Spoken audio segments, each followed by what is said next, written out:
네. 이번 주일에 교회에서 배운 내용을 복습하기 위해 찾아오신 여러분을 환영합니다.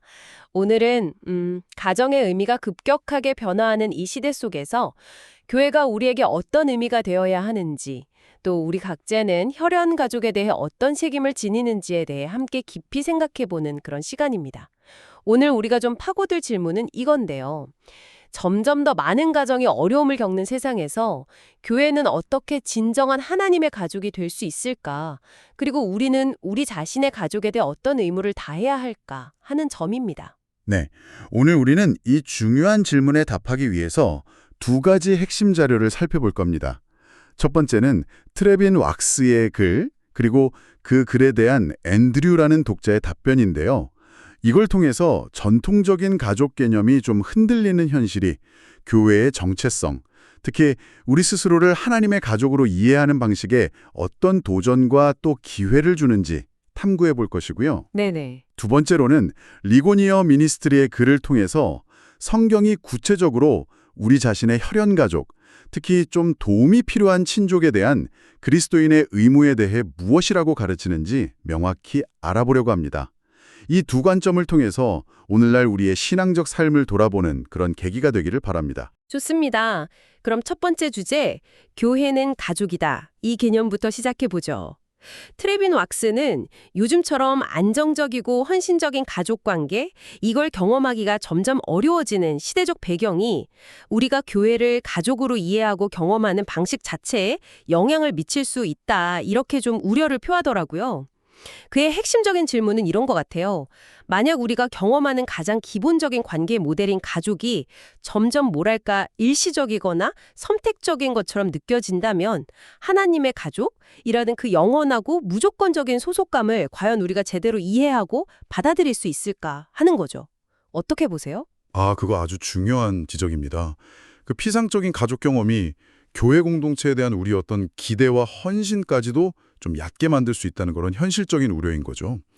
그런데 왁스의 글에 답변을 단 앤드류라는 독자가 이 문제에 대해서 좀 흥미로운 관점을 제시해요. 네, 어떤 건가요? 그는 이 문제를 단순히 어떤 심리적인 영향 이런 걸로만 볼 게 아니라 성경적인 정의의 관점에서 접근해야 한다고 주장합니다. 특히 히브리어 미시파트라는 개념을 강조하는데요. 이게 단순히 법적인 공정함, 이걸 넘어서는 거예요. 사회구조적으로 좀 착취당하기 쉽거나 목소리를 내기 어려운 약자들, 성경에서는 주로 고아, 과부, 나그네, 가난한 자들이죠. 이들을 적극적으로 보호하고 그들의 권리를 찾아주는 하나님의 정의를 의미합니다. 그러니까 미시파트는 그냥 단순히 불쌍한 사람을 돕는다 이런 차원이 아니라 구조적인 불의의 속에서 약자를 보호하고 바로 세우는 하나님의 굉장히 적극적인 행동을 뜻하는 거군요. 성경 전체에서 하나님께서 당신의 백성에게 끊임없이 이 미시파트를 행하라고 요구하시는 이유가 바로 거기에 있겠네요. 시편 82편 말씀처럼 하나님은 세상의 통치자들조차도 그들이 힘없고 아버지 없는 자들을 어떻게 대하는지로 판단하신다고 하니까 이 미시파트의 무게가 참 실감납니다. 맞습니다. 미시파트는 하나님의 성품의 아주 핵심적인 부분이고요.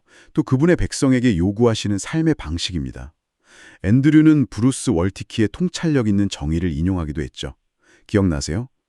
의인은 다른 사람의 유익을 위해 기꺼이 자신의 불이익을 감수할 의향이 있는 사람이고, 악인은 다른 사람에게 불이익을 주면서까지 자신의 이익을 취할 의향이 있는 사람이다. 네, 기억납니다. 인상 깊었어요. 이 관점에서 보면 교회가 미시파트를 실천하는 것, 그러니까 공동체 안팎의 연약한 이들을 돌보는 건 선택적인 봉사활동이 아니에요. 교회의 본질적인 사명, 교회가 교회다움을 드러내는 방식이라는 겁니다. 그렇다면 앤드류는 이 미시파트 개념을 왁스가 제기한 문제, 그러니까 가정해체와 교회의 역할이라는 맥락이랑은 어떻게 연결시키나요? 바로 여기서 앤드류의 주장이 아주 흥미로워집니다. 그는 우리가 가족의 중요성만 너무 강조하다 보면 자칫 우리 가족, 우리 교회만 챙기는 그런 편협함이나 배타성에 빠질 수 있다고 경고해요. 강한 가족 유대감 자체는 물론 좋은 것이지만 그것이 미슈파트에 대한 하나님의 부르심, 즉 우리 울타리 밖에 있는 연약한 이들에 대한 책임으로 확장되지 않으면 왜곡될 수 있다는 것이죠. 그는 이렇게 주장합니다. 교회가 미시파트를 실천하면서 가정 해체로 인해서 상처받고 소외된 사람들을 적극적으로 끌어안을 때 바로 그때 교회는 더욱 진실하게 하나님의 가족이 된다는 겁니다. 즉, 가정 해체라는 현실에 교회가 어떻게 대응하느냐, 그 과정 자체가 교회가 자신의 정체성을 더 깊이 이해하고 실현하는 기회가 될 수 있다는 어떻게 보면 좀 역설적인 통찰인 거죠. 와, 굉장히 중요한 관점이네요. 단순히 안정적인 가정을 경험하지 못해서 교회를 가족으로 느끼기 어렵다. 이런 문제 제기를 넘어서는 거잖아요. 교회가 오히려 이런 깨어진 세상 속에서 적극적으로 미쉬파트를 행함으로써 진정한 대한가족 공동체가 될 수 있다는 그런 희망적인 메시지로 들립니다.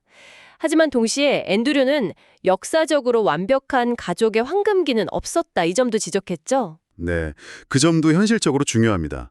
우리가 종종 과거를 막 미화하면서 이상적인 가족상을 그리지만 성경 자체만 봐도 그래요. 질투하는 형제들, 실패하는 아버지들, 속이는 아내와 어머니들, 죄로 인해 얼룩지고 깨어진 가족관계 이야기가 가득합니다. 완벽한 인간가족 모델은 사실 존재하지 않았다는 거죠. 그럼에도 불구하고 하나님은 자신을 끊임없이 아버지로, 또 이스라엘을 향해서는 그 신실하지 못한 아내를 둔 남편으로 묘사하시면서 계속 가족의 언어를 사용하세요. 그렇죠. 이건 가족 관계가 비록 죄 때문에 망가졌을지라도 여전히 하나님의 사랑과 헌신, 그리고 관계의 깊이를 설명하는 가장 중요한 틀이라는 걸 보여주는 거죠. 그래서 왁스는 여전히 현대 사회의 이런 불안정한 가정 경험이 우리가 교회를 깊은 헌신과 사랑의 공동체, 즉 가족으로 이해하는데 실질적인 어려움을 준다는 점을 간과해서는 안 된다. 이렇게 강조하는 거군요. 이론적으로는 교회가 가족이라고 배워도 실제 경험이 부족하면 우리의 이해나 참여를 제한할 수 있다는 경고는 여전히 유효해 보입니다. 특히 왁스가 지적했던 것 중에 미국 복음주의 교회 내에서 입양 등을 통한 아동 보호에는 힘쓰지만 정작 가정 해체를 겪는 성인들을 교회 공동체 안에서 진정한 가족 구성원으로 끌어안고 소속감을 주는 데는 좀 부족할 수 있다. 이런 자기 반성은 우리에게도 시사하는 바가 크다고 생각합니다. 전적으로 동의합니다. 왁스의 현실적인 우려와 앤드류의 미시파트를 통한 대안 제시, 이 두 가지 관점을 좀 균형 있게 받아들이는 게 중요하다고 봐요. 교회가 하나님의 가족이 된다는 것은 어떤 이상적인 구호에 그치는 게 아니라 필연적으로 상처 입고 깨어진 경험을 가진 사람들에게 구체적인 소속감과 치유, 그리고 정의를 제공하는 공동체가 되어야 함을 의미하는 거죠. 그럼 안정된 가정에서 자란 사람들에게는 복음이 어떤 책임을 부여할까요? 바로 그들이 가진 안정감과 사랑의 경험을 바탕으로 해서 공동체 내에서 어려움을 겪는 이들에게 미시파트를 실천하는 주체가 되라는 부르심이 아닐까요? 가정 해체라는 사회적 문제에 그냥 수동적으로 영향을 받는 존재가 아니라 오히려 그 문제에 적극적으로 대응함으로써, 즉 미쉬파트를 실천함으로써 자신의 정체성을 더욱 선명하게 드러내고 진정한 하나님의 가족으로 세워져 간다. 이런 말씀이시군요. 이렇게 교회가 공동체적인 책임을 다하는 것을 이야기하다 보니까 자연스럽게 그럼 우리 각자의 개인적인 책임, 특히 혈연 가족에 대한 의무는 무엇인지 궁금해지는데요. 이 두 책임은 어떻게 연결될까요? 마침 리고니어 미니스트리 자료가 이 부분을 다루고 있었죠. 네, 아주 자연스러운 연결입니다. 교회가 하나님의 큰 가족이라면 하나님은 또한 우리 각자에게 속한 그 작은 혈연 가족에 대한 책임도 부여하셨기 때문이죠. 리고니어 미니스트리의 글은 디모데전서 5장 8절 말씀을 중심으로 이 문제를 다룹니다. 누구든지 자기 친족, 특히 자기 가족을 돌보지 아니하면 믿음을 배반한 자요 불신자보다 더 악한 자니라. 정말이지 강력하고 도전적인 말씀이에요. 네, 저도 읽으면서 와, 이거 정말 세다 싶었어요. 믿음을 배반했다. 심지어 불신자보다 더 악하다니요. 왜 이렇게까지 강하게 말씀하시는 걸까요? 이 말씀의 배경을 이해하는 게 중요해요. 바울 사도는 여기서 로마서 1장 18절부터 20절까지 해서 말하는 일반 계시의 원리를 염두에 두고 있는 것 같아요. 즉 모든 사람에게는 창조 세계를 통해 드러난 하나님의 능력과 신성에 대한 기본적인 알미 있고 또 타락한 본성에도 불구하고 옳고 그름을 분별하는 양심의 기능이 어느 정도는 남아있다는 겁니다. 아, 네. 키워준 부모나 어려움에 처한 가족을 돌봐야 한다는 걸 본성적으로 느낀다는 거죠. 당시 로마 사회에서도 가족 부양은 중요한 가치였거든요. 그런데 만약 그리스도인이라고 하는 사람이 특별 계시인 성경 말씀을 받고 성령의 인도하심을 받는다고 고백하면서도 이런 기본적인 인간의 도리조차 행하지 않는다면 그건 정말 문제가 있다는 거죠. 아, 그런 맥락이군요. 그러니까 하나님을 알지 못하는 사람들도 양심에 따라 행하는 기본적인 선행조차 하지 않는다면 하나님의 특별한 은혜를 받았다고 말하는 사람의 믿음은 도대체 뭐냐? 이런 질책이군요. 존 칼빈이 이 구절에 대해 불신자들도 자연의 인도만으로 가족을 사랑하는데 이런 감정조차 없는 사람을 어떻게 봐야 하는가 이렇게 물었다는 인용이 그래서 나오는 거군요. 믿는 자로서 최소한 세상 사람들 수준의 기본적인 도덕적 책임감은 보여야 한다. 이런 의미로 해석될 수 있겠네요. 맞습니다. 하지만 바울은 여기서 한 걸음 더 나아가요. 단순히 비도덕적인 것을 넘어서 도움이 필요한 자기 친족, 특히 직계가족, 리고니어 글에서는 조부모, 부모, 자녀의 세 세대를 주로 언급합니다만 이들을 돌볼 능력이 있음에도 불구하고 외면하는 것은 믿음을 배반한 것이라고 규정합니다. 왜일까요? 이게 우리 구원의 핵심과 연결되기 때문이에요. 히브리서 2장 10절부터 18절까지를 보면 우리를 구원하시기 위해 인간의 몸을 입고 이 땅에 오신 예수 그리스도께서 우리를 당신의 형제자매라 부르시기를 부끄러워하지 않으셨다고 말씀합니다. 그런데 우리가 바로 그 육신의 필요, 그러니까 의식주의 어려운 가운데 있는 우리의 부모나 형제자매를 모른 척한다면 어떻게 우리를 위해 자신을 내어주신 그분께 속했다고, 그분의 구원을 경험했다고 진실로 말할 수 있겠습니까? 결국 행함이 없는 믿음은 죽은 믿음이라는 야고보서의 말씀이나 좋은 나무는 좋은 열매를 맺는다는 누가복음 6장 43절에서 45절까지의 예수님 말씀과 같은 맥락이군요. 가족을 돌보는 행함은 단순히 착한 일을 하는 것이 아니라 우리 안에 있는 그 구원 얻는 믿음이 진짜인지 아닌지를 보여주는 시금석과 같다. 이렇게 이해가 됩니다. 바로 그 점입니다. 우리의 믿음은 입술의 고백뿐 아니라 삶의 열매로 증명되어야 합니다. 그리고 도움이 필요한 가족을 돌보는 것은 그 믿음의 진정성을 보여주는 아주 중요한 열매 중 하나라는 것이죠. 바울이 디모데에게 이 편지를 쓸 당시 교회 안에 남편 없이 홀로 된 과부들을 어떻게 도울 것인가 하는 구체적인 상황이 있었어요. 이때 바울은 먼저 그 과부의 자녀나 손주들이 1차적으로 부양의 책임을 져야 한다고 가르친 겁니다. 교회가 모든 짐을 다 떠맡기기 전에 가족 구성원 각자가 마땅히 해야 할 역할을 감당하는 것이 하나님의 질서라는 점을 분명히 한 것이죠. 그렇군요. 그럼 이 가르침을 오늘날 우리의 삶에 어떻게 적용해야 할까요? 리고니어 글에 하나님 앞에서 코람데오 적용 부분에서 이 점을 다루고 있던데요. 코람데오는 하나님의 얼굴 앞에서, 그러니까 모든 삶의 영역에서 하나님을 의식하며 살아간다는 의미인데 이 관점에서 가족 부양의 책임은 어떻게 나타나야 할까요? 네, 코람데오의 관점은 이 의무를 더욱 깊고 포괄적으로 이해하게 합니다. 단순히 재정적인 필요를 채워주는 것을 넘어서는 거죠. 물론 물질적인 부양은 매우 중요하고 기본적인 책임입니다. 하지만 그게 전부가 아니라는 거예요. 우리가 부모님이나 도움이 필요한 다른 친족들을 얼마나 자주 찾아뵙고 연락하며 정서적 지지와 사랑을 표현하고 있는지도 돌아봐야 합니다.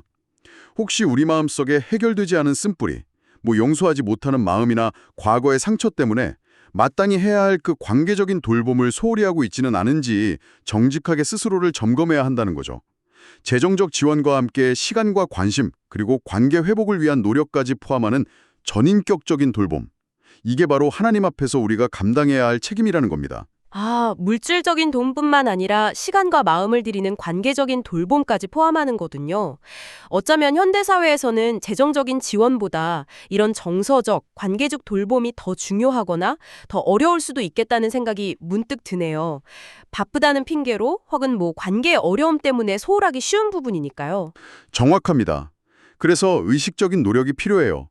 바쁜 일상 속에서도 시간을 내서 연락하고 방문하는 것, 혹 관계에 어려움이 있다면 하나님의 도우심을 구하면서 그것을 해결하려고 애쓰는 것 자체가 믿음의 실천인 셈입니다. 이것이 바로 불신자보다 더 악한 자가 되지 않고 오히려 믿음을 배반하지 않는 삶의 모습일 것입니다. 오늘 우리는 정말 중요한 두 가지 측면을 함께 살펴보았습니다. 첫째는 교회가 단순히 친교 모임이 아니라 특히 가정이 흔들리고 있는 이 시대에 상처 입은 영혼들을 품어안고 정의, 즉 미슈파트를 실천하며 진정한 하나님의 가족으로서의 부르심에 응답해야 한다는 것입니다. 둘째는 그리스도인 개개인이 자신의 혈연 가족, 특히 도움이 필요한 이들을 돌보는 것이 선택이 아닌 믿음의 본질적인 표현이며 구원받은 자로서 마땅히 감당해야 할 책임이라는 점입니다. 이 두 가지 가르침 앞에서 여러분은 지금 어떤 생각을 하고 계신가요? 여러분의 신앙생활, 교회 공동체 안에서의 역할, 그리고 가정생활 속에서 이 말씀들이 어떻게 다가오는지 잠시 묵상해 보시면 좋겠습니다. 네, 이 두 가지 책임은 결코 분리되거나 대립하는 것이 아닙니다. 오히려 깊이 연결되어 있고 상호 보완적이에요.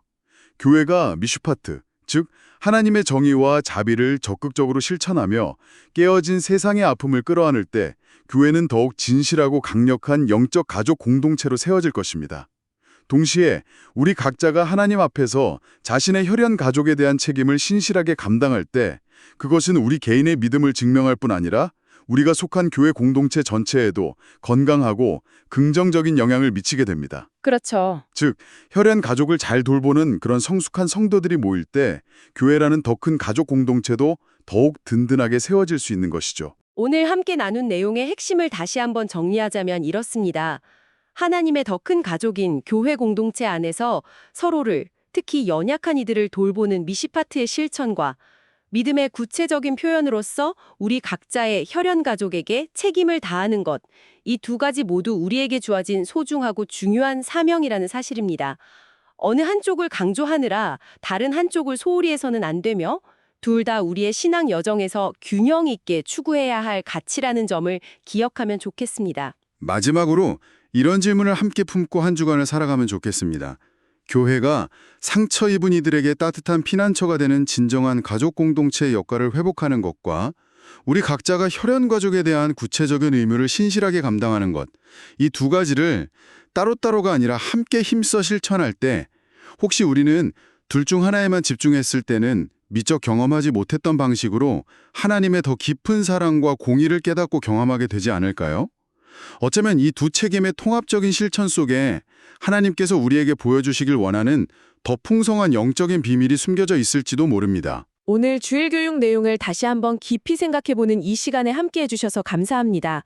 한 주간 이 말씀들을 여러분의 삶의 자리에서 깊이 묵상하시고 또 여러분이 속한 교회 공동체와 가정 안에서 하나님의 사랑과 정의를 구체적으로 실천하며 살아가는 복된 한 주 되시기를 바랍니다.